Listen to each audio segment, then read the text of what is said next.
Hi, my name is Jamie, and I am a therapist, entrepreneur, mom, and podcast host. So excited to share a conversation with Pearl. Hey everybody, it's Pearl Chiarenza, and welcome back to another episode of Conversations with Pearl. I'm so excited to have this conversation today with you guys because I think we're going to have some really cool, real conversations. So get out your cup of tea, get out a pen and paper. If you're driving, put us on loud so you can hear us over all the crazy noise that's going on around you. But my guest today is Jamie Vollmer, and she is a clinical therapist, entrepreneur, radio show host, and mom who bravely navigates life with anxiety and ADHD. Jamie focuses on supporting individuals who are grappling with emotional triggers, irritability, low self-esteem, and feelings of disconnection. How many of you guys are sitting there going, oh my God, I get that? Jamie empowers her clients to work through their past experiences and embrace the present moment. She utilizes eye movement desensitization and reprocessing EMDR to help her clients reclaim their lives. I'm so excited to have you on, Jamie, today because I didn't tell Jamie this, but we're going to talk about what you've been going through, girlfriend. But before we get there, let's tell everybody a little bit about yourself. Give us a background on who you are and why you do what you do. Oh God, that's a loaded question. Who I am. I'm a self-identified people pleaser in recovery and a trauma kid. I've been in therapy since I'm 8. So I went to school to become a therapist, and then I was like, the mental health, like nonprofit world is just a burnout cycle. And I didn't feel like I got the right education or training to really help my clients. I was just like, here, see all these people with all these different issues and figure it out. So I then ventured out, opened my own practice. I now have 2 group practices, one in Missouri and one in New York. My practice focuses on trauma because as I said, I'm a trauma kid. So we highly focus on eye movement desensitization and reprocessing, which is EMDR for short, which is the leading treatment for PTSD. And the first time that I experienced EMDR, I was in a training for it, and we practiced on each other in training. And I did it on infertility. So it was my second pregnancy. I had IVF with both my boys. And during my second pregnancy, I went for this training, and I was very nearly pregnant. It was like the first month. And all of these fears about my body failing me and just being inadequate as a woman and a mother, like just came like flooding up. And that's what I focused on in my training. And it was amazing, the difference in my headspace, like before and after, because I knew all those thoughts that were coming in my head weren't true. But what I say to my clients all the time, like before EMDR, it was like whack-a-mole. Like, okay, that's an untrue thought. We know it's untrue because of this. And then another, like, it's like a bunch of little protesters come up and just argue with you in your brain. I don't know if you've ever experienced that, Pearl. Am I just like super crazy, or do you get where I'm going? But with EMDR, it actually felt true in my body. And the difference with EMDR is that it removes that physicality. So all of the physical anxiety that came with all these thoughts, it wasn't there. So the thought would pop up, and it was much easier to be like, no, you got this. You already went through one pregnancy. You gave birth successfully. Your pregnancy was mostly healthy. You're only high risk because you're IVF. There's nothing to worry about. And it felt true for the first time in my life. And then I was like, cool, my whole team's training in this. And that's how I got where I am, pretty much. No, and you're not alone. I totally have been there, felt that, especially like over the last 18 months, I mean, growing up, I had trauma, as a kid, I had some things happen, but over the last 18 months with the loss of my son, like there's been like that first year, it's like that, like the shock of it all, right? Like that, oh my gosh, you feel like you're kind of walking around in a daze, and people are, you're doing this and doing that, kind of like a whack-a-mole doing things, right? But you're popping up here doing that. And then, now since it was a year ago, July, so we're hopping on 2 years, which, time flies, but it's like, I start going the acceptance, right? Accepting that, no, he's not going to walk in the door in a moment. Accepting that my younger son is getting married in October and he's not going to be there at that wedding. He's not going to have a wedding, right? All those things, like, those thoughts and everything. And to, what you're talking about, having that mental fitness, that's what I talk about too when I coach with my clients, with my women. It's like those sabotaging and those judging thoughts that come in our head that we think are real, right? We so think those are real. What whether it's like in my case, thinking, what could I have done differently? We talked to him 20 minutes before he passed. Maybe I should have just told him, stay where you're at and I'll come over there. All those different things. But, for me, I'm also gotten to the point in my life where I'm like, things happen in the journey they're supposed to happen. I never, to say they happen for a reason when you lose a child, there's no reason why I want my son gone, right? But people will tell me that, believe it or not. People say the craziest things, or he's in a better place. Well, what's better than being here with me? So those thoughts will come up, right? But what I think is what you said too is like, that, and you went back to people pleaser. Let's start there. We learn at a young age that people pleasing, I just went through, for those that are listening and have heard my story before, I've had a strict locked fence around my dad since like 2016. And as a daddy's girl, for my own self-care, but more for out of that mama bear that I am, for my son, Matthew, who is my son who we lost, he was our adopted son who was mixed race. And my dad, as my son came older and into becoming a young man, my dad, his races started showing up, which I never realized. I say I never realized it, but when I look back now as a little girl, I think I saw it and I just didn't realize it, right? It didn't affect you. It didn't hit you the same way because back then it was like, those are just words, but now it's like, these words are affecting my child. And right. Development. And this affects how he sees himself. And if you're his grandparent and you see him this way, what do you think that's doing to his development? Don't talk to my kid that way. Yeah. So I like mama bear. Yeah. So I literally locked a fence and he's not allowed. I mean, since my son's passed, he has said some things, not so nice things, but through a reach out to me. So, he's blocked and everything for me. And then fast forward last year, my mom's health has not been great. And my brother and I were trying to help her. And there was things that other family members were doing that were risking my own personal livelihood and risking my family. And she thought it was okay. So I was like, well, if that's the choice you're making, you're going to have a fence too. And people say to me, and I bring this up because we talked about the people pleaser. People say to me all the time, how can you not talk to your parents? How can you have that? And I look at them and I say, let me share it to you in a different way. If you were in a relationship and this person was treating you this gaslighting and narcissism that I'm accepting from my parents, would you want me to stay with that person? The answer is always no. Yeah. You don't want that. And so the people pleaser, as I went through the processes, because Jamie, when things happen to us, we're like, that judge and saboteur goes, what could I have done different? Was this my fault? I realized as a little girl, that's where my people pleasing started. My dad was in the service. My mom had to take care of all of us kids. God bless her. And so I, as a young girl, was babysitting my brother and sister in elementary school.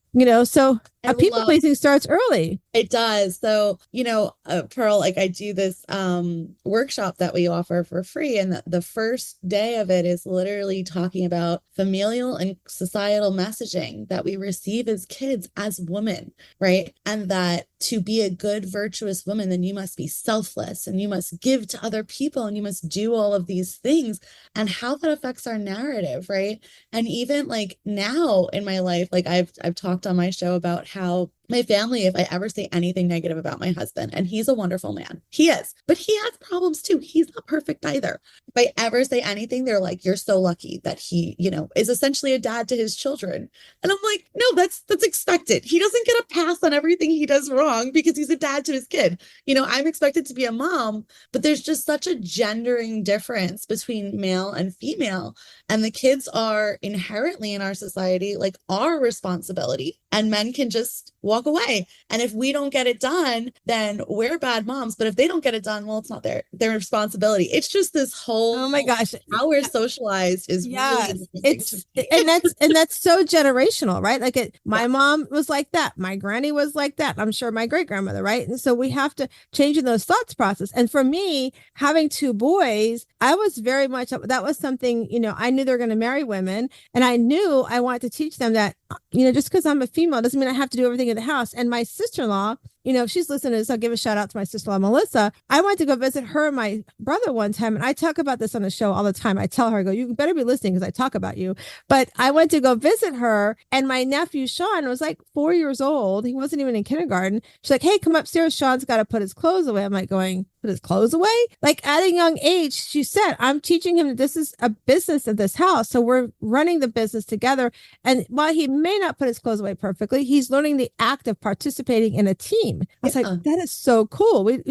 So to stop that generational, things like the people pleaser, because we do, and I'm hoping those that are listening, if you're doing this, it's not too late to change, right? That if Oh, you're and it's so important for us to work on it, right? Because, and I say this to my clients all the time, right? We're going to get pushback from the people that came before us. Because my mom will say to me, like, well, I did this. Or my grandma will say, well, I did that and I didn't complain. And it's like, yeah, but I don't want the same like life that you had. Like, I want a different life for me and my kids. And I think that, as a little girl, it wasn't so much what my mom said that, had me being like, oh, this to be a good woman, this is what it is. It's what she did. It's that she never took a break for herself. It's that we always came first. Like it was that she was beyond selfless and ran around like a chicken with her head cut off. So our actions is what's teaching our children that this is how we're supposed to be. And this is what makes you good. That Right. is so true. Yeah. The actions. And you're right. Because those actions teach us, because her actions are people pleasing actions, right?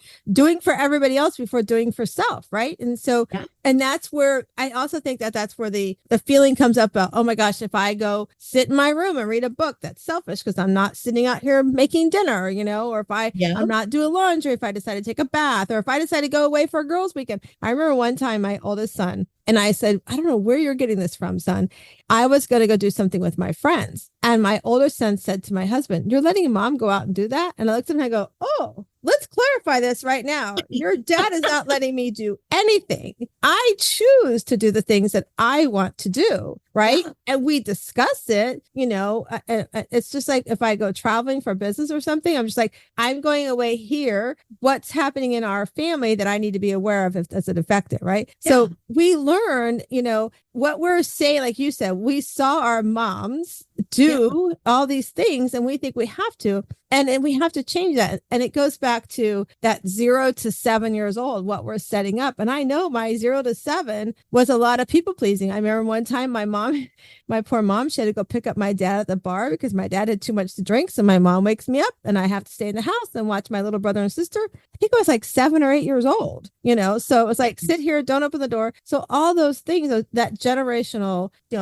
people pleasing and the mental fitness and things like that come up. And so I wrote that down about those things come up so early. But I want to talk about the infertility piece because I wish I would have known about the EMDR when I went through mine, because oh my gosh, the thoughts and like I didn't have mental fitness back then, so the thoughts and the the whole thing of why can't I have a child, what's wrong with me, all those things. So walk us through like how the EMDR, how that helped you. So it was a really beautiful process for me when I actually got into like the processing stage with the person I was working with. We started on like the fear-based memory, like the fear-based, it's not even a memory, but our brain creates its own stories, right? Like we dream up what happens in the future. So that picture of like everything just going wrong is where we started, right? And I was just picturing that. And through it's bilateral stimulation. So that could be tapping or eye movements, whatever works. You're just triggering the right and left side of your brain. Through that, it just made my brain jump to all these other things that were like, because logically I know them, right? So my brain was like, oh, you breastfed your son and like he latched immediately and you breastfed him for 2 years. Like you're friggin' mom champion, your body doesn't work for you. Like, what is that thought? And then it went to like, as soon as he came out the womb, he was crying and crying and crying. And they put him right next to my face because it was a C-section. I couldn't get up. And immediately he like calmed down. And like all of these like positive memories of like, you are a good mom. You got this. Your body is capable just came flooding into my brain. And then from there, it was like, okay, my body is broken, didn't feel true anymore. And then we started working on the thought of like, I'm capable. Like I am capable. I'm a good mom. And then when we started focusing on that thought and all the positive memories, it just makes those connections so much stronger.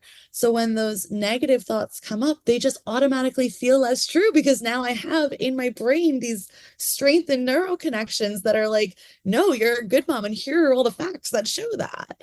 And it's just amazing to me because we can know that. But when trauma is stored in our brain, and infertility is a trauma, it really, there are studies that show that it is just as like stressful as a cancer diagnosis to a lot of women because it's so ostracizing to your family, to your friends. Imagine everyone else around you is getting pregnant, having kids. You don't want to talk about it because there's shame attached to it. And now everyone's asking, when are you having kids? When are you having kids? I remember wanting to just sit there and cry. Like, please stop asking me when I'm having kids. I don't know if I'm ever going to have kids. Like, it was just so disheartening. And if all you ever wanted to be as a mom, it's just so part of our identity that it just feels like this major loss and zero control. So it is truly traumatic, and it really affects the way that we see ourselves. And so to be able to take that trauma of like, even I remember just going back the second time for IVF, and I had embryos stored. So I didn't even have to do the crazy process again. And I was already, as soon as I walked into the office, getting panic attacks because I was like, I don't want to do this process again. Because there was just so many failed attempts that it's just like, I don't want to go through this again. I don't want to go through this again. So what EMDR does is moving that memory from the fear center of your brain to like long-term storage. So it comes up, you're going to remember it, you're going to have feelings, but it's not pinged as hard so that you don't feel that body stuff. Does that make sense? Oh, it totally makes sense. It just it also reminds me of my journey. Like when you're talking about, because for the longest time, Chuck and I started trying as soon as we got married for 10 years. And like you're talking about, like he's the oldest of all his cousins. So now over 10 years, his younger cousins are getting married. We're having babies. We're doing baby showers and all that stuff. And I'm like going, I want to go, but I don't want to go. I want to show up, but I don't want to show up, all those feelings. And, and then when we finally got to the point where we said, and we always knew like for us, adoption was going to happen because of our journey. Chuck's biological dad died the day before he was born. So his stepfather raised him. I had an uncle and an aunt that were adopted in my family. So we knew at some point that journey was going to happen, but we didn't know it was going to be the first point, right? So for 10 years, here we are trying. And like you said, I think for 7 years in a row, I was having fibro tumor surgeries. And, and now that we look back, I grew up in North Carolina. So the Camp Lejeune water thing, when we look back, that's definitely tied to me. So I'm tying into that situation. However, you don't know that at the time. So you're like, what's wrong with me? What did I do? All those things you're saying. And then I remember we were telling everybody that we wanted to adopt. So we got the call out of the blue for Matthew. And then I remember we tried to go through infertility treatments with Nate to have him. We didn't have the opportunity to ever store eggs. We never got enough to store. And then they never really took. So when it came to Nate and they did the egg retrieval, they're like, okay, we only had 3 eggs that they could retrieve. That's like your success is really small, right? Yeah. With 3 eggs. So they sent us home. And I remember them calling us and they said, listen, we need to have you come in. And I'm like, oh, I told my husband, that means it didn't work, whatever. And they're in Virginia and Maryland. It's called Shady Grove Fertility. They were freaking the best place for us because we go in and they sit us down and they're like, listen, we know what we do works. And we've decided to do the process called ICSI, which is where they actually put the sperm directly in, right? And Chuck and I looked at each other and we looked at them and go, we can't afford that. Like we had already tapped out of our money. This was the last time we were doing this. And backstory, between adopting Matt and doing this procedure, we tried one other time and it didn't work. And I told my fertility doctor, I'm like, well, we'll just adopt again, right? So I had that, still had that in the back of my mind. So when they tell us they're going to do this ICSI, they said, we don't want you to pay. We're going to gift it to you because we believe in what we do. And so then they go, but you have to go home and stay on bed rest for 2 weeks. I'm like, I'm in for bed rest, whatever you need me to do. Yeah, whatever you need me to do, I will do whatever you need. Yeah. And 24 years later, we have our amazing son, Nate, and so, but the trauma, you're like we talked about all those things, like had I thought about, I think for me, without even thinking about that I was doing mental fitness, I think for me, because we had adopted before, I still had that trauma of going, man, I'm never going to have a kid of my own. I'm never going to have that happen. I mean, Matthew was so much fun. When you looked at Matthew, you could tell we didn't have him. If you looked at it, you could assume, but, and so to have, Nate actually come about, it was beautiful, but all those thoughts, like you said, all those thoughts. And then while I'm pregnant with Nate, I get a fibro tumors. So after I have Nate, I have to do the hysterectomy, that whole route. So then here you are, you're in your 30s and you're like going, I'm definitely not having any kids of my own, that whole thought process, and so I exactly what you're saying. So if I had like the tapping, which I know today in my, it's kind of funny. I shared earlier in another podcast I recorded with, I shared the story about how had I known about the whole tapping thing, and where I am today, my mental fitness, and how I grew up wanting to be a teacher, but never got to go to school to be a teacher, that now that I know all these things, I get to teach it through having people like you on my podcast to teach others about these amazing things. So we're going to get into your fertility story a little bit more. I don't want to we have something to share it a little bit. If is it allowed to be shared yet? Does your family know? Oh, I'm pregnant. Yes, everyone knows that I'm pregnant. Okay. All right. So since you already dropped it, I was like, I forgot to ask for you guys. You saw me hesitant. We were like, if you're not watching, we're kind of like lip talking before. So, okay. So let's talk about that now while we're here. So just a little backstory, you guys. I always pre-interview any of my guests that come on. So Jamie and I talked in December, and this is March when we're recording this, and she wasn't feeling well, and she thought she had COVID. And so Jamie, what happened? What do you really have? I'm pregnant. It's really funny because, and I was telling Pearl, I was like, IVF is an expensive journey, girl. You were just saying.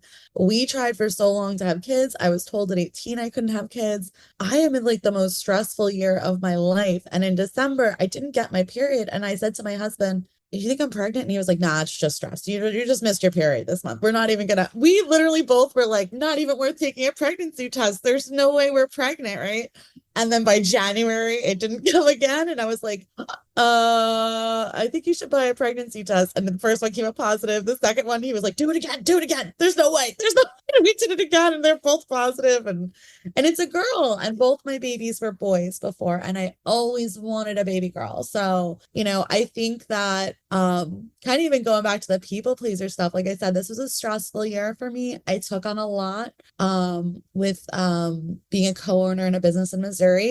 And a lot of disagreement between me and my business partner. And it was funny, like when I found out I was pregnant, I was like, I really think that God's like, you really suck at taking care of yourself, but you're a fierce ass mama bear.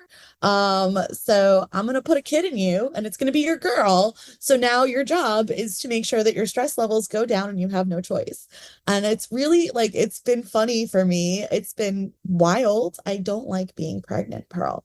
I love babies, but I hate being pregnant. It is a terrible experience for me. I'm always high risk. I've been at the doctor like every other week. I have bleeds going on. I already have gestational diabetes. There's just a lot going on here, but she's healthy. So I'm like, as long as I just eat right and lower my stress, and everything will be fine. It's good, but it's kind of amazing. I feel like God intervened to be like, nope, you've been trying to put yourself first, but I struggle with any action that I take that could hurt someone, whether it's my intention to or not. I really struggle if I know the decision that I'm making for me is going to hurt somebody else. And that's really, where we've been. And getting pregnant, I was like, well, it's not about me anymore. There's a baby in me and I need to lower my stress level. So this is what it is. It's got to be what it is.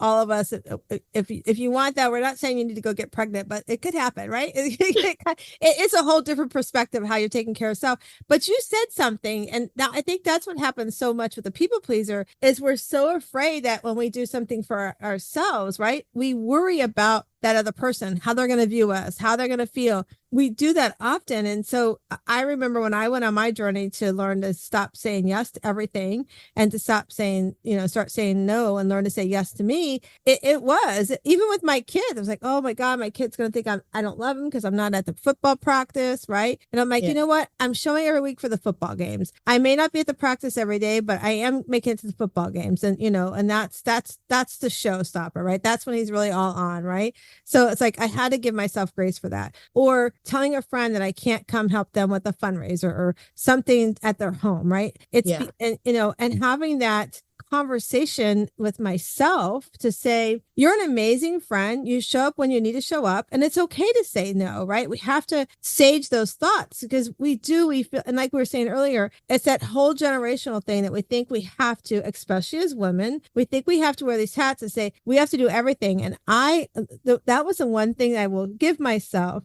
when I met my husband, I was like, I hated doing everything growing up. I mean, I was a person who helped my mom with the clothes. I helped cook. Like I was doing all those things. Is, also I had to wear the tag of you're the oldest, right? You're the oldest. You got to be the example, right? So when I met my husband, I'm like, I don't like to cook.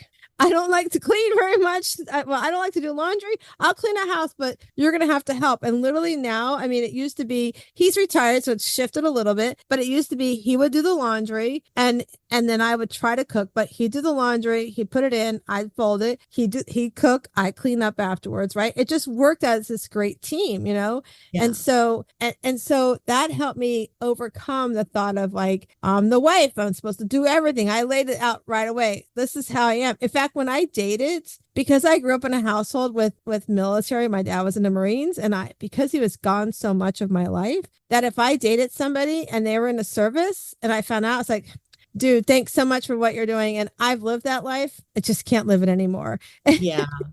So you have to set those boundaries, right? Set those boundaries around that. Yeah. And we're not really taught to set, if we're raised by people pleasers, we're not taught how to set boundaries.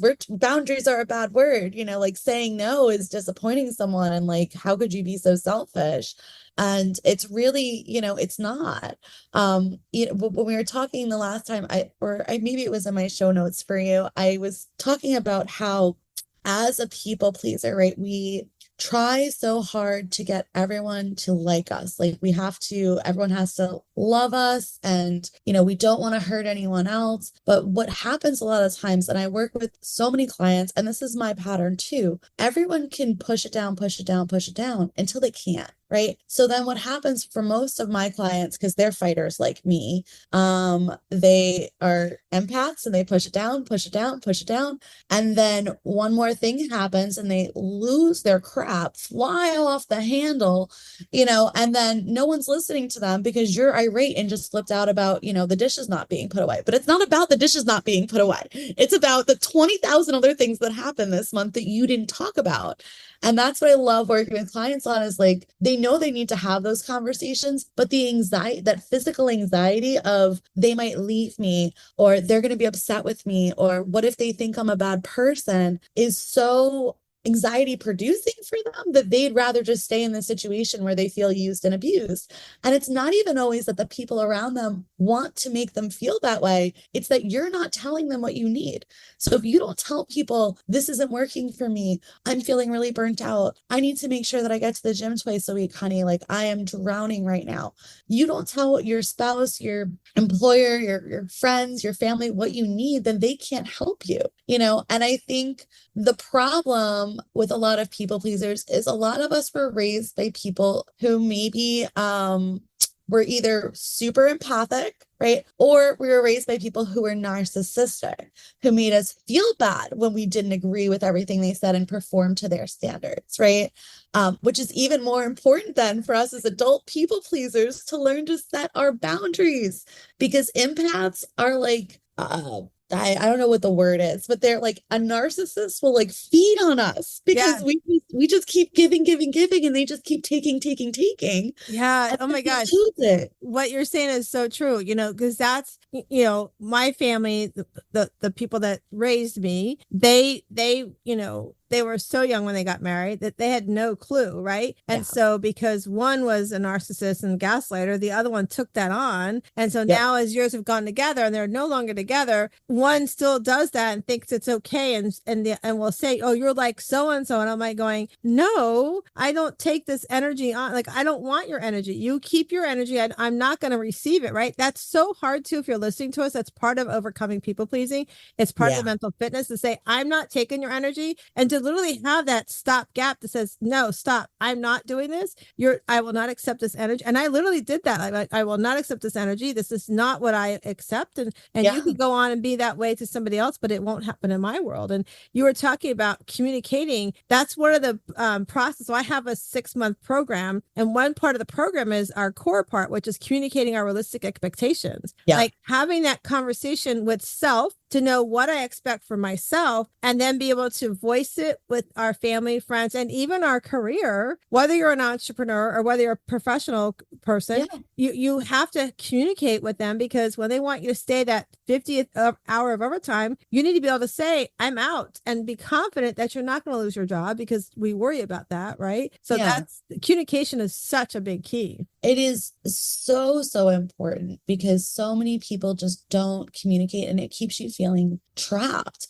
And when we stay in that people pleaser mode, and we're so afraid of these people, being upset with us or leaving us or whatever, they're just going to keep using and abusing you. Like, you cannot break that cycle. And especially when I'm working with parents, it's like, you need to learn how to set boundaries and communicate your feelings and needs so that your kids know how to, right? I work with a lot of parents, and they're like, why doesn't my kid talk about their feelings? And I'm like, well, do you ever talk about your feelings? No? Okay. Well, where do you think they're learning that skill from? It doesn't happen overnight.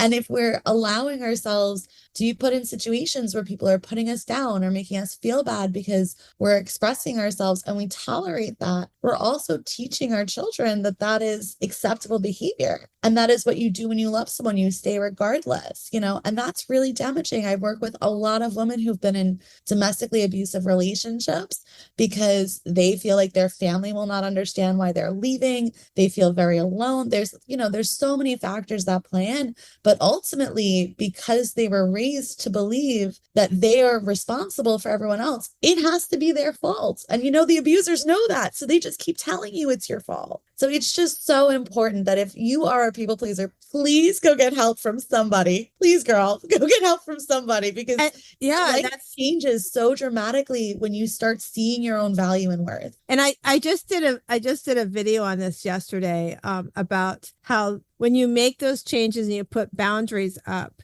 people look at you so differently, and they like unfriend you or stop following you or don't talk to you because they don't know how to accept it. But yet they will still watch you to see what you're doing, to see, what you're up to. But it's like, they don't get it that you set those boundaries and cut those ties. And, that's how I grew up. I grew up in a household that, like you were saying, like you said to the parent, well, how are they going to communicate their feelings? I grew up in a household that if my parents were in an argument, they didn't talk, right? They would just not talk. I mean, literally it was like dead silence in a house. And all of a sudden I come home from school, it's like, oh, they're talking now. I'm like, well, what happened? Right. And so that's how I grew up. That's all I knew for communication. Oh, my house was more like everyone screams at each other and gets it all out. And then the next day we pretend everything's fine. Like, we just don't address anything that happened. We all were horribly angry and said horrible things. Yeah. And it's just like, we're just going to continue like everything's normal now and not talk about it anymore. Yeah.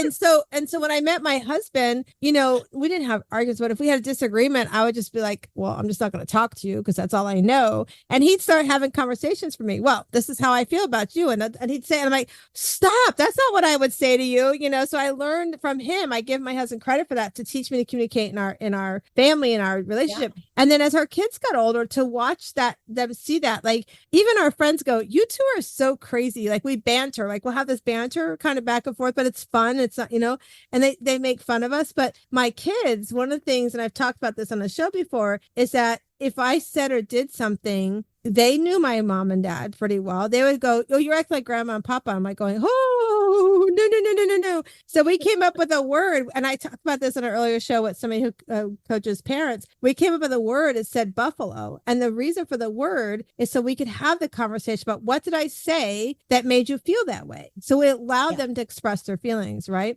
Without you being super triggered by hearing you're just like your mom, right? Exactly. So we only have, I can't believe our time. We only have like 10 minutes left. So tell the listeners, we're having so much fun, you guys, this happens. Tell our listeners, what is that client journey like when they come to you? So it really depends on if they are doing an intensive or if they're a weekly client, right? Intensives would be more like a days in a row that we would meet beforehand and come up with a treatment plan and then just bang out treatment, right? So that's a lot different. It's a lot more intimate. It's a lot more we spend a lot of time together. Weekly clients, it's the same process. It's just drawn out a lot longer because you can't get as much done in an hour a week, right? But essentially you call our office, you put in a consultation request form online if you want, if you don't want to talk to a human, and we match you with a therapist that fits your needs. My whole practice specializes in trauma. So I have people that do religious trauma. I have people that do grief and loss. I have people that do perinatal and perinatal depression and postpartum depression and anxiety. I have people that do divorce and domestic violence. So any grief and loss, anything you're calling about, I probably have someone who specializes. And if I don't, I will tell you. Like I've had people call when our grief specialist, Valerie, was on maternity leave, and I was like, she's not back for 3 months. I'm going to connect you with somebody else I know that's good. Because to me, it's really, I want our clinicians to meet with clients that they resonate with, because that makes them do a better job. And that's their wheelhouse and that's what they're good at. And that helps our clients more. And if we can't be the person to help you, I would rather direct you to someone who can. Right. But we do all types of trauma work. We have art therapists and kids, but you come in. If you're doing EMDR, we start in resourcing. So resourcing is basically just teaching them the tools to regulate their own nervous system. So many of my clients who've experienced trauma, be that bullying or domestic violence or whatever it was, have a really hard time bringing themselves back down and being in their bodies. They are very dissociative. So they're up in their head and their thoughts all the time, but they ignore what's going on in their physical body, which actually can cause a lot of health problems, like significant amount of health problems. So I actually was seeing a client who had migraines. It was triggered by an argument she got into her boss that brought her back to her childhood. And she had this persistent migraine for like a month. And we worked on some resourcing so that she can get back in her body and calm herself down. That took a few sessions because we want to make sure that you have a few good ones under your belt that you can use. Because I never, ever want to open someone up, Pearl, and not have them be able to cope. And then after that, we did the processing and her migraine went away. It's a miracle. It's really beautiful treatment, but it really depends on how long it takes, depends on how much you want to work on, how deep you want to go. I'm all about learning more about myself. I've been in therapy forever and I'm still in therapy because I feel like with every new phase of my life, there's new challenges and new triggers that come up for me in ways that I never would have thought were possible. And it's just really powerful to just keep growing and learning about me and who I am at my core. So that's pretty much it. You can reach us at www.liemdr.com. You can also follow my podcast at Good Enough with a Trauma Therapist. And that's about it. We also have a company in Missouri. It will be www.resilient-mo as in Missouri.com. And we have EMDR clinicians there, as well as psychiatrists that prescribe medication. So and we're going to put all that in the show notes to reach out to you as well. But I love what you brought up too, is like you see a therapist. I think that's so important for those that are listening to understand that it's okay to see a therapist or have a coach or both. Like I have clients that see me as their coach, but they also have a therapist, right? And I have therapists in my back pocket that I refer to all the time. And so I think we've gotten, if we can say, the one good thing for me, I think that's come out of COVID is the awareness of mental fitness, the awareness that it's okay to get help. I think we still have a long way to go on that. I think we have some of our young adults that was through COVID who are trying to cope with it in real life today. I think there's a lot that we still need to do for them. But if you're listening, it's so important that if any of this resonates with you, to reach out to somebody, even if you want to reach out to me through our YouTube or the podcast, on Conversations with Pearl, because it's so important to know you get help. And I've had clients come in here. I'm so proud to say that I've had clients come and work with me, and they may have been working with a coach before. And we do a 6-week, we use the PQ method, the positive intelligence method. And it's a 6-week, but I incorporate it into 10 weeks because I want to talk to before and then after the program. However, I've had people come in. I'm like, so why me? Why work with me? And they're like, because you're real and you're honest. And for me, that's a huge compliment. I want people to know that, from the outside, it might look like I got it together, but look, I just lost my son 18 months ago. I'm 40 years married. It doesn't mean it's perfect, but there's things that come up, and I want you to know that you could trust that I'm going to be honest with you, but I'm also going to push your butt pretty hard to make you do the work. But I really feel like, everyone should be in some sort of supportive help, even if you take breaks. Like I've taken breaks in my life when I have less stress, but when I need support, I have to go back. But I think so many people look at it's like checking a box, like, oh, I did that thing and now I'll be cured forever. And it's like, that's not true, right? Life is stressful. Life brings us so many challenges that are really hard for our brain to process on our own. And as a therapist, I need a therapist because I can't work through my own stuff. It's hard for me to look at that in an unbiased way, right? Right. All of my clients have the same issues as me, and I could tell them all day long, like, oh, here's a tool, here's a tool, here's a tool. But when it comes to me, it seems to just escape my mind. And that's also just normal. Right. And it's okay. And we're all a work in progress. And anyone who is feeling like, they haven't met X amount of milestones or whatever they need to be better, or that they're a failure because they're still not cured from the stuff that they struggle with, that's just being a human. Yeah. We're just learning how to make the best out of every day, guys. That's it. Yeah. That's so true. What I'm hearing us talk a lot here is like community, right? Having that community. We have our community that's called the Shiro League. I think I mentioned earlier in the episode, where, we get together every Sunday evening, and I created out of what I saw in COVID, some of the craziness happening, trying to balance life while still being at home, with becoming a teacher when you didn't want to be a teacher, all those things that were happening, and having a sense of community. What does community mean to you, Jamie? Oh, community is so important. So for me, I think when I created my own company, I was very strategic in who I hired, and I'm very picky because it's really about the culture and the community for me. So my team is a very large part of my community. And then I do a lot of networking. I reach out to other people like you, Pearl, that can help me in my journey in podcasting. I have people that have been in the group practice world for 20 plus years that are like mentors to me that I meet with every single week. I just think it's really important because there's so many different areas in our life where we can feel alone, and having that sense of community and teamwork and togetherness just really helps to make me feel like, okay, I'm not alone. Even if I feel alone, I can call this person, this person, this person. I can, I fell down my stairs 2 weeks ago and I'm pregnant. So that was clearly a bad thing. But I swear to my girlfriend came over the next day. One of my employees who I've been friends with since we're 19 was like, do you need me to go grocery shopping? Anything I need to do? My community of people, like in my family, my Aunt Tina came and cleaned my house the next day.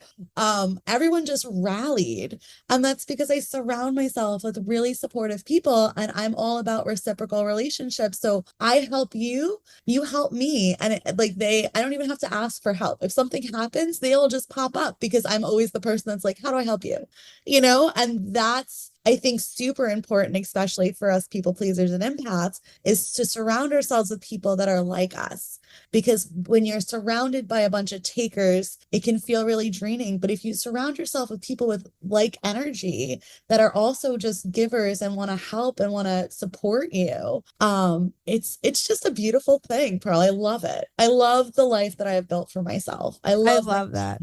I love that. And thanks for sharing that community. And that's truly what I've created. And that's our Shiro League as well. So if you're listening, you want more information on that, I'm going to send you the link. You can come join us one Sundays, Jamie, but it's every Sunday evening from 8 to 9 p.m. Eastern. You can just email hello@wsliving.com. That's hello@wsliving.com. Just email the word Shiro and I'll get you the link for Sunday night on Zoom. But we're reaching near the end. And I don't know that I forewarned Jamie, but this could be a surprise for her. But we have our Better Questions, Better Life cards. And so, Jamie, I'm going to shuffle them. You're going to tell me when to stop, and then we're going to read the card. So 1, 2, 3, tell me when to stop. Oh, stop. All right. Your card says, what are my opportunities? What are your opportunities? Right now? What are your opportunities for yourself? For myself. So right now I have the opportunity to allow other people to handle certain things for me that are causing me a lot of anxiety. That's a hard thing as a people pleaser, but after consulting with everyone in my life, it's what I need to do to protect myself, protect my team, and move forward with my own mental sanity. So my opportunity is to delegate and allow others to help me. And you're right. That's really hard for those of us that are people pleasers. So if you're listening, you're a people pleaser, take her advice and start delegating out right now. So this has been so much fun, Jamie. I'm so glad we got together. And this is not the end. Jamie and I and her team are going to be doing some other things to come. So pay attention and listen. If you're listening to us on the radio show at 360 Talk Radio for Women, you're going to want to keep listening to the Self-Care Sheroes episodes because you might hear a little more from Jamie as well. So I'm so excited to have you part of joining us on this journey. And I just want to remind everybody as you finish listening to us today, I hope you go have a great day, but I want you to remember that you come into this world, you are this amazing rough oyster on the outside, but as you open up inside, you have this beautiful pearl, and I want you to go find your inner pearl to greatness and make it a great day and be the Shiro you are.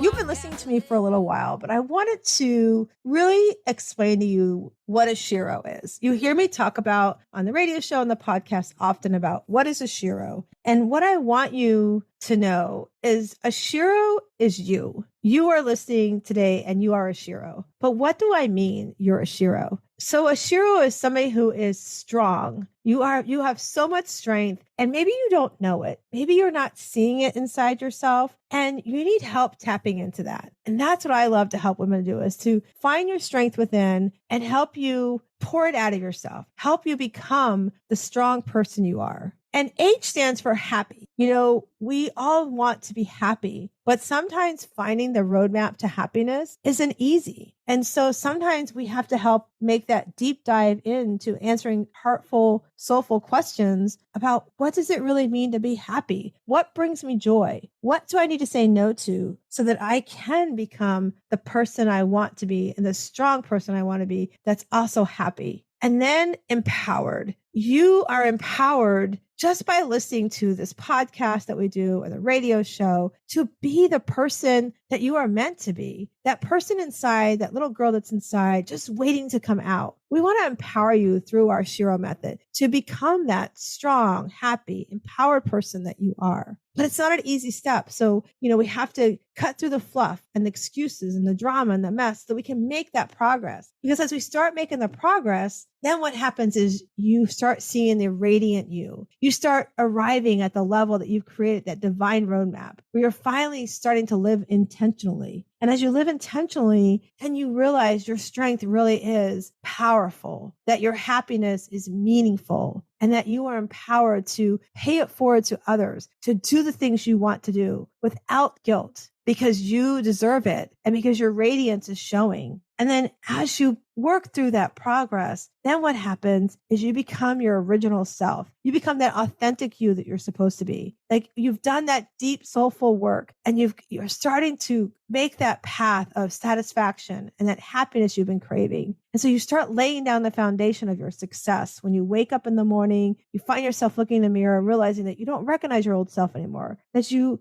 see yourself reflected everywhere in your stride, your relationships, your career, and even your hobbies. So as you align your outward trajectory with that inward path, you start gaining that clarity and that confidence and courage to focus and follow your internal direction. So really, that's what a Shiro is. And it's not easy to get there, right? We need to learn the steps to become that true Shiro, to tap in those superpowers that you have within. And that's why we have what's called our Shiro League. And if you want to join a community of women that are working on exactly these things that we're talking about, that are becoming strong, that are happy, that are empowered, that are radiant and original, that want to tap into things that bring them joy and say no to the things that don't let them enjoy the things that they want to do. We meet every Sunday evening from 8 to 9 p.m. Eastern time on Zoom. No makeup. If you want makeup, you can, but just come in to be your radiant self, to be that original person you are. Because really, as you look at your biggest sources of stress, we want to help you with our Shiro League and our Shiro method to help you listen to that internal compass so you can start decluttering your distractions and really identify what's really missing in your life. Like what brings you joy and what, we're not talking foo-foo feeling stuff, like really what fills your cup? What makes you so happy to put your cape on first? And as we do that and you become that Shiro you're meant to be, then what happens is you are radiant. You have created an opportunity to release what you need to say no to so that you can start fulfilling your purpose. So you can start stepping out of your comfort zone and really into what brings your joy. And our Shiro method roadmap is that crucial step of helping you to live the life you want to be that Shiro you want to be, to tap into what it is you deserve to do, what it is you've been desiring to do. And listen, if you're a mom and you've got kids and you're a working mom outside the house, you're not all about the mom title. You are Pearl. You are Sue. You are Jacqueline. You are Stella. You are somebody that matters and somebody that has goals and visions that deserves to create that divine roadmap so that you finally begin and, like I said, live your life intentionally. So if you're ready to do that and you want some help with that, I would love to invite you to a free call with me. Just let's talk about where you're at, how you get to where you want to go. What are your goals? What brings you joy? What do you need to say no to? And I would love to help you peel back those layers so that you can arrive at the real answers so that we can cut away the fluff and the excuses and the drama and help you make that real progress. Because we're not promised tomorrow. We're not promised the next 30 seconds. And if you are here and you're listening, then you know that we are about putting ourselves first. We're about putting that cape on first. We're about finding your true, authentic self and learning how to overcome people pleasing and start tapping into your superpowers. Because as you tap into your superpowers, you then can take care of those you love, the things you love to do, even better than what you're doing today. Because when you put yourself first, you can become the Shiro that you're meant to be. And your superpowers will help even take care of your family and your loved ones to a much bigger success than you're already doing. So if you're ready to tap into your superpowers and ready to find out how to become your true Shiro, I want you to email me, Shiro at pearl@wsliving.com. That's Shiro at pearl@wsliving.com. And I would love to help you become the Shiro of your life. Hey, everybody. Welcome. I just wanted to come on and check in with you, see how you're doing, and just make sure that you truly are looking and finding your inner pearly greatness. And so today's just going to be about some lessons for you around how you become your Shiro self. Like really, how do you find that time for you that you can put yourself first without any guilt? And so I want to talk to you about that because, oftentimes we as women, we take care of everything else before we put something for ourselves on the time, on our planner. And so I want to talk to you about that. Why? Like, when was the last time you really challenged yourself to step away? Because you are a Shiro, you are powerful, and you are amazing. And sometimes we feel so overwhelmed that we don't feel that way, right? That we feel like, we're not working in our purpose of our power and our passion. And, we're not getting ourselves that time to pause and reflect and really create and develop our roadmap for our expectations, for our journey that we want for ourselves. So I want to ask you this. I want you to consider this. I want you to think about, is there been a time where you wanted to take time for yourself and you just said, I'll put it on my calendar. And then when it came time for your calendar, you said, I can't do it. I got to get the kids to practice. I've got to go to this event. My husband needs help with this thing at work, or I'm tied to my job and we've got this deadline to meet. I want you to really think that, there is a woman who is a hero for everybody else freely. Like we pour into others so much, so freely that truly our identity and our focus becomes that for the other person. And we're putting our focus and our identity on the shelf, right? We freely accept it, that despite how we might feel in the moment, that it's okay to put ourselves on the shelf. So I want to give you some thoughts and some steps about really, showing up for yourself and saying yes to yourself and not trying to please others, right? Because so often we are that person. We become that people pleaser. We say yes to everybody else so excitedly now, but you don't say yes to yourself as excitedly. Like you feel guilty, right? Do you ever feel guilty when you say no to somebody because you're like, oh, they're not going to like me. They're going to think that I don't care for them. They're going to think that I'm selfish, all those things, right? And, because we show up for others so much and not for ourselves often, it can feel like we're not worthy, right? And I wonder if that sounds like you. If that sounds like you, I want to give you a couple of steps to just put yourself first without guilt. Okay. So the first one is, as women, we feel guilty when we do first, right? We feel guilty if we go get our nails done, or we feel guilty if we go out for a walk, or we go out for dinner with a friend, or maybe like me, you go for a staycation where you grab a hotel that's near the house. Like for me, I live in Florida, so I'll grab a hotel at the beach and go spend the night. So maybe you feel guilty that you're doing that because you feel like, oh, I got to leave the kids behind, or the spouse, or they're going to think I'm being selfish because I'm doing for me. So I want to tell you, first of all, there's some things you can do to overcome that. So let's say you are a CEO mom. And so those that are listening to me the first time, when I say CEO mom, I don't like the word stay-at-home mom, because you are a CEO mom, because even if you are at home running the house business, which is why I call you a CEO mom, you have a job to do. And that's making sure the business of the home is running the way it needs to. So let's say you're that CEO mom and you have kids that, you want to spend time with, but you feel like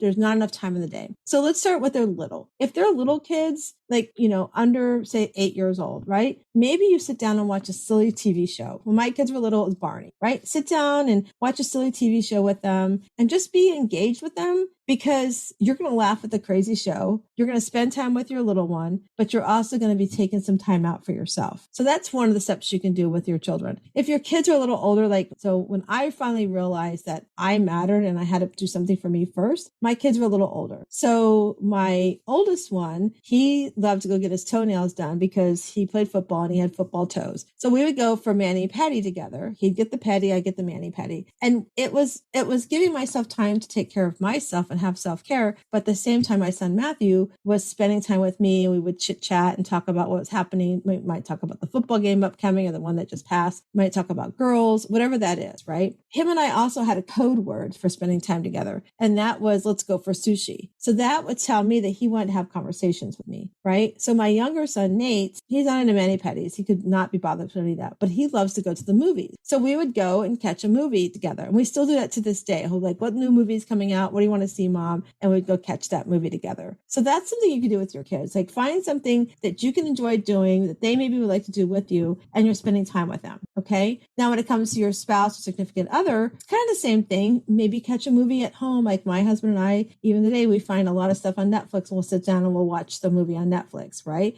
Or maybe you coordinate once a month, you're going to go out on a date and take turns picking. He picks this month, you pick next month. Neither one of you can complain about what the other picked, but you've picked something to go do. Okay. So those are some things you can do with your loved ones when it comes time for self-care and not feeling guilty, right? So then that way, when you do want to go do something for yourself, like a staycation or go to the movies by yourself, that guilt, you can release that guilt because you are finding time to spend with them as well. Okay. So those are just some simple steps you can do when it comes to your family. But let's talk about your job, okay, your professional career. So let's say that you're at work and you've got this big project to get done and you're in charge of a team, okay? So one of the things I used to do is I wanted to make sure that my team all had a responsibility of the project that we were doing. So when I worked for a big corporation, each person had a piece of that pie because you can't run the whole machine together. You've got to have help. So find what works, what their talents are, and give them that piece of the pie that will outshine their talents. Okay. And then make sure that you, along with them, are taking breaks out to collaborate, whether it's, hey, let's go grab some lunch together and collaborate. Or maybe you go outside the building and go for a quick walk around the building.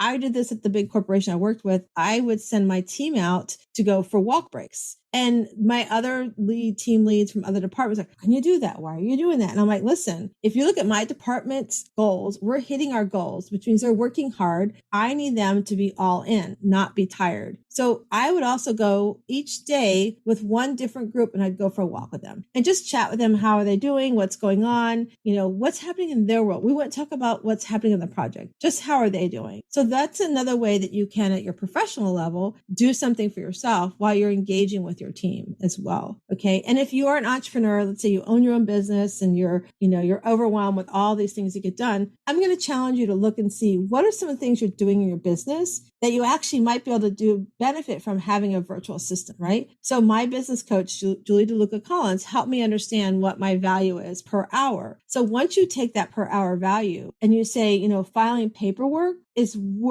not worth $300 an hour. So maybe you have a virtual assistant that helps you electronically file your stuff. Find somebody that can do those things that takes up time for you building your business. And then also make sure you are taking time out during the day to go for a walk, do meditation, something that helps you pour into yourself while you're pouring into your business. So those are some tips I want to just teach you and share with you that I know I do for my self-care. So I don't feel overwhelmed. So I don't feel like I'm on the shelf, because when you put yourself on the shelf, you can't become that hero of your life. You can't become that self-made hero and have balance in your life with boundaries that you set and how to incorporate them without guilt. So just want to share some of that with you because, you guys are amazing, amazing individuals. You're beautifully and wonderfully made, and you deserve everything that's waiting for you. But when we don't open our eyes to what's around us, we don't allow ourselves time for ourselves, you can't pour into others, you can't pour into your career if you don't pour into yourself first. So I just want to share that with you. And I want to invite you, if any of this resonates with you, I would love to invite you to